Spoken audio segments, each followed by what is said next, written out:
Hello, today we shall learn how children learn environmental science. What are the different ways through which children learn environmental science? The pedagogies in which children can be engaged with reference to learning. Now, you know that a large number of philosophers have written about child-centered education and how children learn.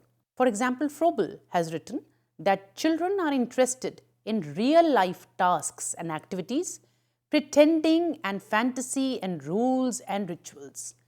That means they like to engage in real-life tasks and activities. They like pretending and fantasy, and they like rules and rituals. Then John Dewey has said that school life should grow out of home life. Teachers should know their children well, observe them, and then plan, organize, and document a purposeful curriculum. That means it is very, very important for us as teachers to understand the context of the child. If you understand the context of the child, you can then include those activities, those real life experiences which the child can relate to. This planning of curriculum shall enable the curriculum being meaningful and being purposeful for the students. Then if we move ahead, we have Maria Montessori. She says that, and she said that the role of the parent and the teacher is to be aware of these sensitive periods and design the curriculum to give the child the full opportunity to concentrate on those things the child is interested in. Children learn from the environment around them. That means with reference to environmental science, when we look at it, we have to understand which are these sensitive periods in the child's life where the child should be engaged all throughout these activities which the child sees in and around himself or herself. Then Gandhiji, Mahatma Gandhi, he said, the process of learning should be as far as possible a pleasurable one and not laborious. If children find learning a burden, if children find learning something which is an effort to be made, something which is not joyful, something which is not pleasurable, then the joy of learning is far and the retention is also not there. Therefore, learning ought to be an exercise where the child engages in something meaningful and something joyful. If we look at the educational thought of Sri Aurobindo, he has said, educational thought lays emphasis on holistic development of children and education paced according to the needs and capacities of the child. That means it is extremely important for us educators and teachers to look at when we say development of the mind, body and spirit, we need to see what are the needs of the child. We need to see what are the capacities which we need to develop in the child. And therefore, we need to ensure the holistic development of the children through the curriculum. And Tagore, the great naturalist, philosopher and a Nobel laureate from India, has said, the child learns so easily because he has a natural gift. But adults, because they are tyrants, ignore natural gifts and say that children must learn through the same process that they learned by. We insist upon forced mental feeding and our lessons become a form of torture. This is one of man's most cruel and wasteful mistakes. Now, if we go into the depth of this quote by Tagore, it clearly tells us that it is extremely important that children are given a natural setting. It is important to create a learner readiness for the child to learn. And forceful feeding of information, of irrelevant information, of information which the child cannot relate to, is nothing but a torture for the child. And this is what we keep on doing in the name of education. And therefore, it becomes a mistake, a complete mistake, and an effort which is wasteful, and if you see the larger picture, cruel as well, as it leads to the child being emotionally and mentally drained. Moving further, there are many researches which have established, that children learn differently from adults. You cannot have a pedagogy of a child and andragogy of an adult which is the same. They learn differently. Children learn through real life contexts, right?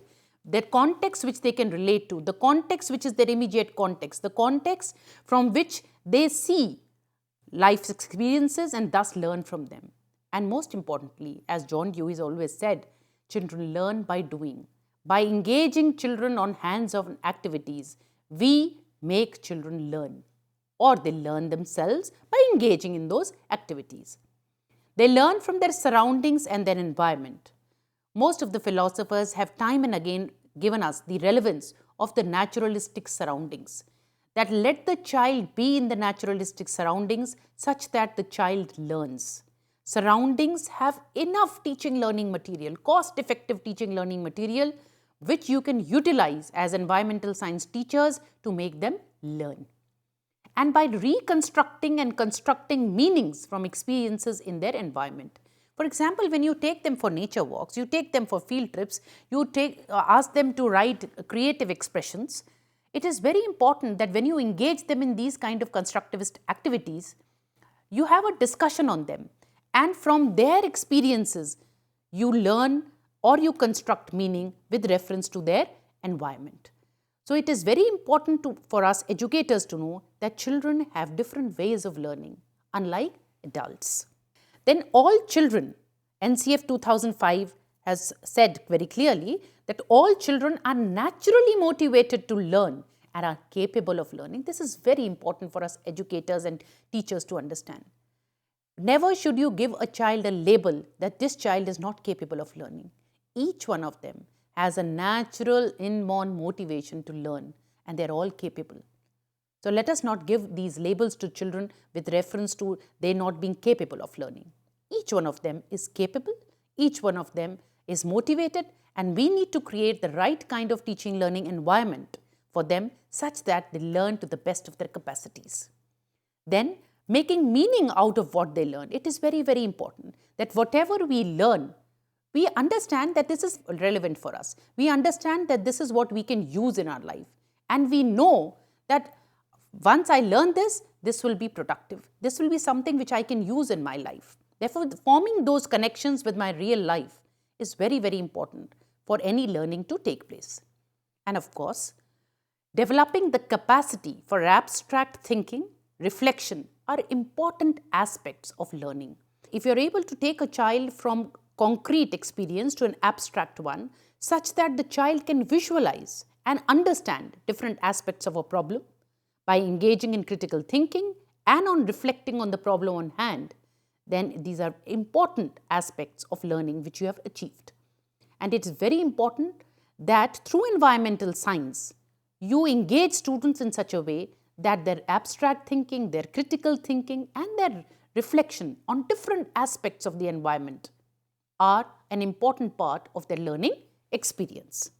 Now, we all know that children learn in a variety of ways, through experience, making and doing things. We all love to experiment, to engage, and we learn when we do things ourselves. Therefore, it is very important that you give ample opportunities to children to engage in experimentation. As teachers of environmental science, it is not only important to demonstrate, but it is also extremely important to give them individual experiences of experimenting in a laboratory, right? Then children also learn very well by reading, right?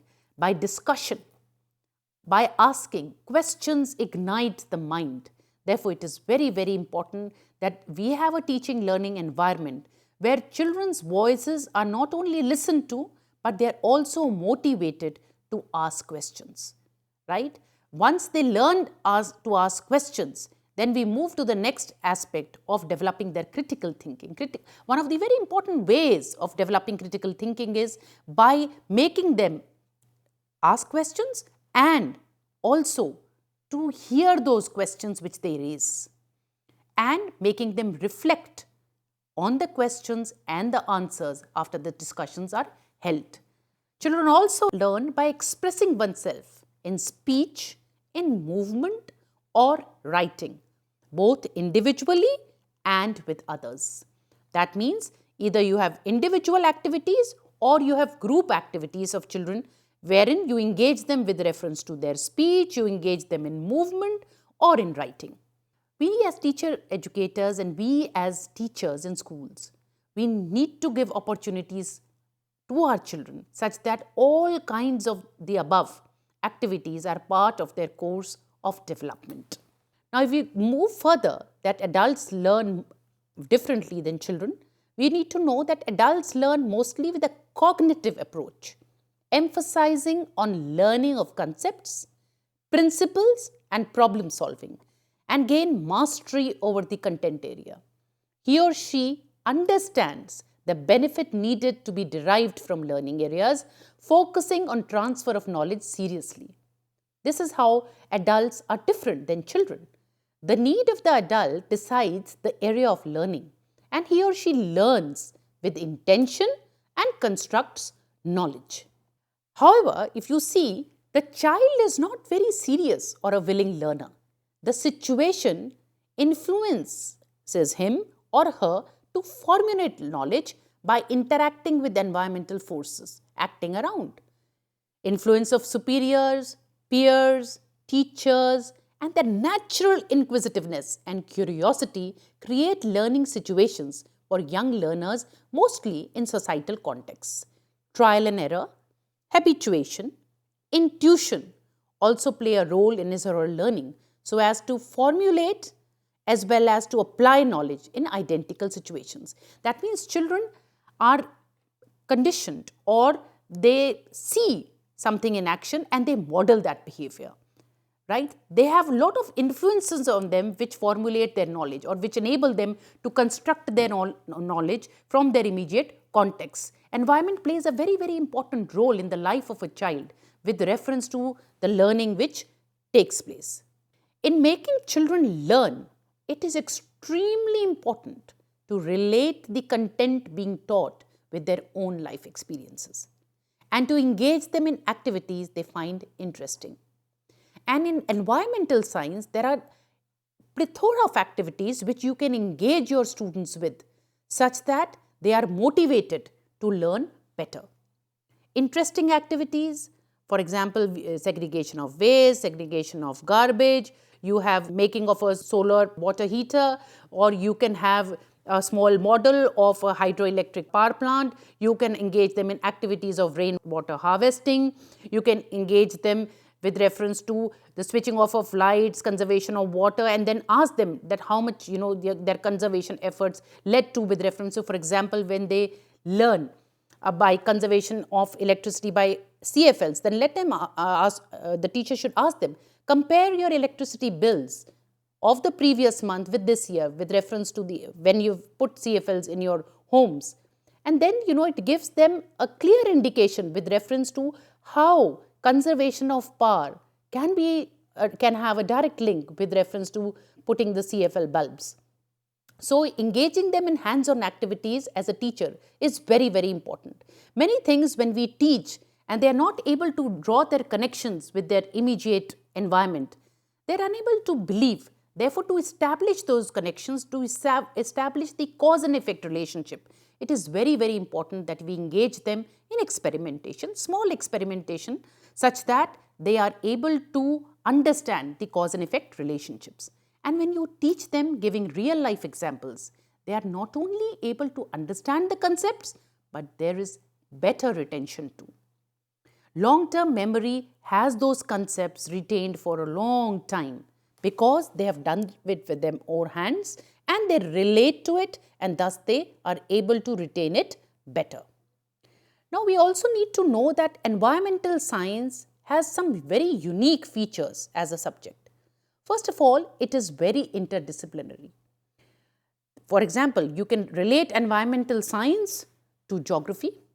You can relate environmental science to economics. You can relate environmental science to science. You can relate environmental science to politics. For example, all your bills with reference to environmental science are passed by the Ministry of Environment and Forests. So, you can relate environmental science to every other subject because it's something which is so interdisciplinary, and it is another thing about it is that it is very contextual. We can relate to the context. Why? Because environment is all around us, whether it's our physical environment, whether it's our social environment. And it is a subject which is very child-centered. Therefore, it is very important for us to know that the pedagogy itself is also child-centered. We need to teach children right from the beginning the values, the attitudes which foster conservation of natural resources, which foster respect for our immediate environment. And another very unique aspect of this discipline is there is no absolute right or wrong. There are many opinions with reference to environmental science which are welcome. Therefore, it is also a liberal discipline. It is a discipline which engages the child into a lot of critical thinking. Critical thinking in aspects of conservation, critical thinking in aspects of preservation, critical thinking with reference to how to develop modules or how to develop programs such that we create a creed of educators, we create a creed of children who are naturally motivated to conserve and preserve our natural environment. Values are an integral part of EVS. As we discussed, the value of Vasudhaiva Kutumbakam, where we say that all of us are the progeny of the Mother Earth. We are one large family with a common ancestry, and we are all interdependent on each other. So, values are inherent with reference to environmental science. So, these are the unique features of this discipline called environmental science. Now, there are some things which you need to keep in mind as teachers, practicing teachers of environmental science. You have this wonderful opportunity, first of all, to observe your students very keenly, to reaffirm learning processes and styles of children. You know, you can see children engaged in activities, you can see children engaged in projects, you can see children engaged in problem solving, you can also see the different learning styles of children. There are some children who learn very well by the auditory mode, there are some children who learn very well by the visual mode, there are some children who learn very well by the kinesthetic mode, and there are some who learn by a mix of different modes. Right? So, your teaching styles also have to have a variety such that you cater to the learning styles of children, especially in the early adolescent years. However, you will be able to make these observations meaningful only when you inform yourself as a teacher, why should I learn about how children learn? It is very, very important for you as a teacher to think about it and to reflect yourself that why should you know how children learn? As educators, one can have very different answers to this question. However, one should know that one's answer to this question may largely influence the way one perceives, understands, and transacts environmental science. Your answer to this question will also help you to appreciate the pedagogical considerations for environmental science. It is very, very important that you understand that environmental science is a subject which has to move beyond the classroom and beyond the textbook. You cannot have the entire pedagogy of environmental science centered around the textbook. Children need to see what is happening in their immediate surroundings. Children need to observe their environment. They need to engage in investigating skills such that they are able to make connections with their immediate environment. Also, as EVS teachers, you need to remember that it is important to make the child experience his or her immediate environment. Very, very important. Make the child sensitive to the order and beauty of nature. Let them see the rhythm in nature. Let them see the beauty of the order in nature.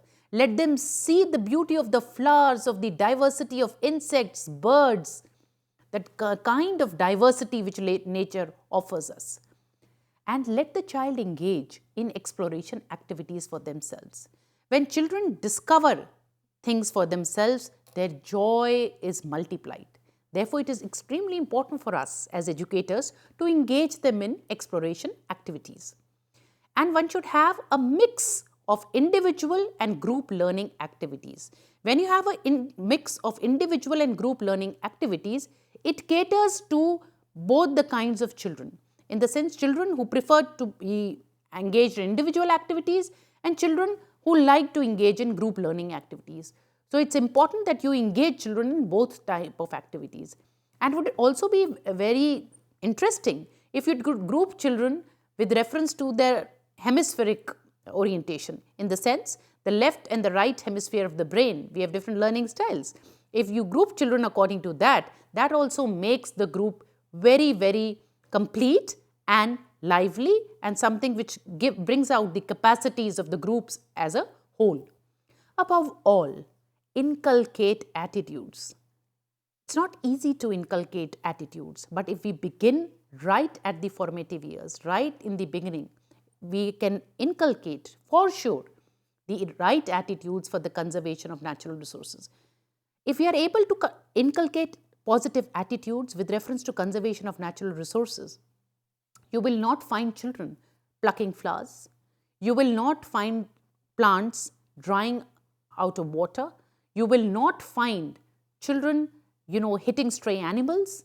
You will not find children or as adults further, not wasting, you will not find them wasting water or, not caring for the environment such as air, contributing to air pollution. So this inculcation of attitude is very, very important and we have to start right in the formative years.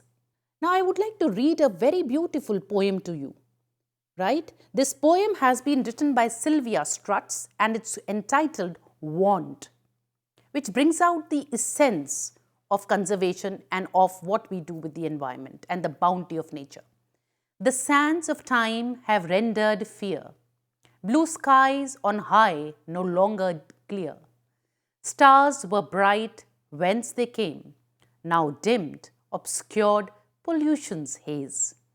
Crystal clear our waters gleamed, fish abundant, rivers streamed.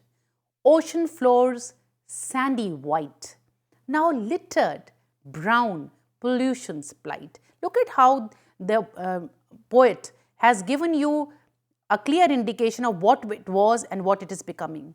That initially we had blue skies which were clear, which we could see that stars shining bright, and now because of the pollution's haze, it's all dimmed out.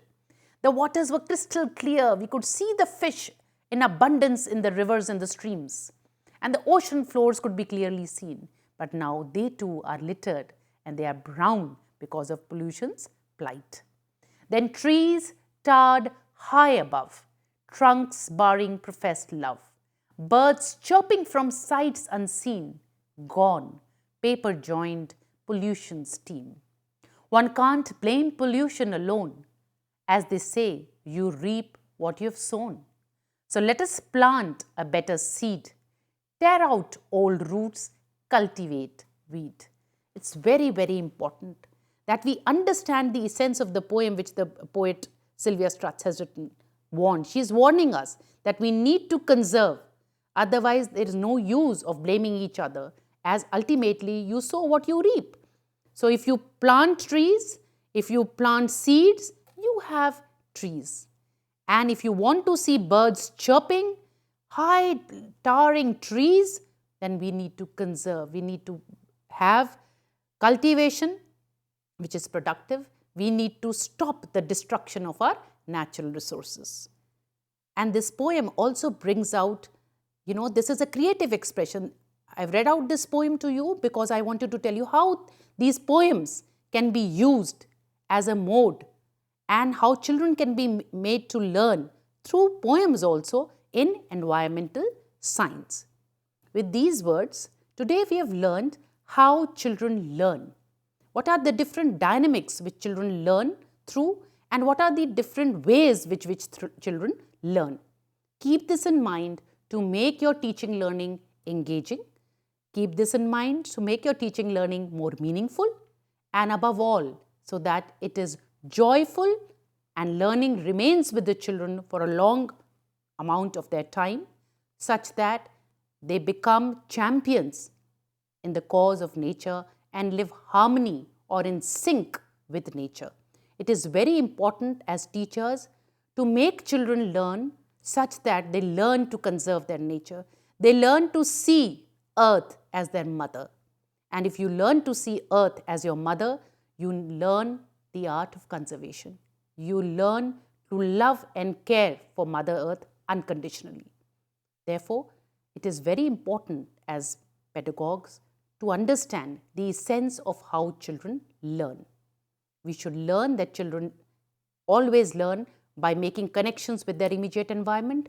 Children learn by meaningful engagement in activities. Children learn by experimentation, and children learn by meaningful engagement in loads of activities with their immediate environment beyond classrooms and textbooks as well. Thank you very much. Today we learned how children learned with reference to environmental science as an interdisciplinary subject. Thank you very much.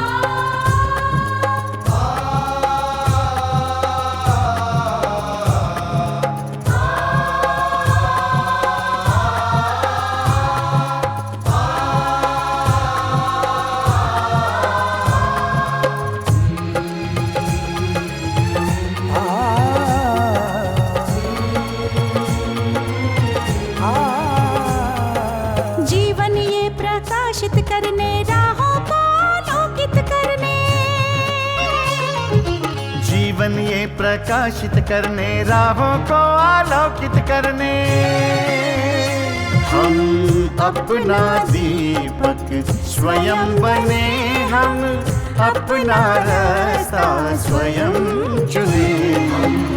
अपना दीपक स्वयं बने, हम अपना रास्ता स्वयं चुने। जीवन ये प्रकाशित करने राहों को आलोकित करने।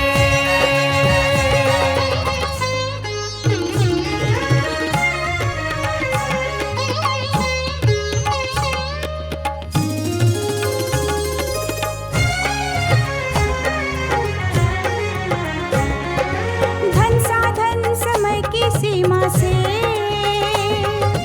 विद्यालय जो मुक्त हो, धन साधन समय की सीमा से विद्यालय जो मुक्त हो। कभी पढ़े हम कहीं पढ़े वे विषय की लोच से युक्त हो। कभी पढ़े हम कहीं पढ़े वे विषय की लोच से युक्त हो। मित्रों हम उठे और जागे, मंजिल आने की ध्वनि सुने। हम अपना दीपक स्वयं बने, हम अपना रास्ता स्वयं चुने। जीवन ये प्रकाशित करने राहों को आलोकित करने।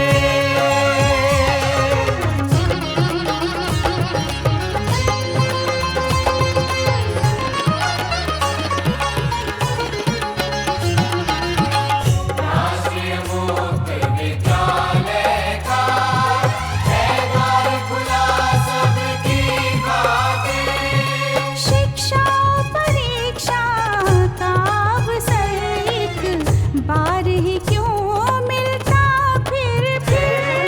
शिक्षा और परीक्षा का अवसर एक बार ही क्यों मिलता फिर। दुनिया में इसके केंद्र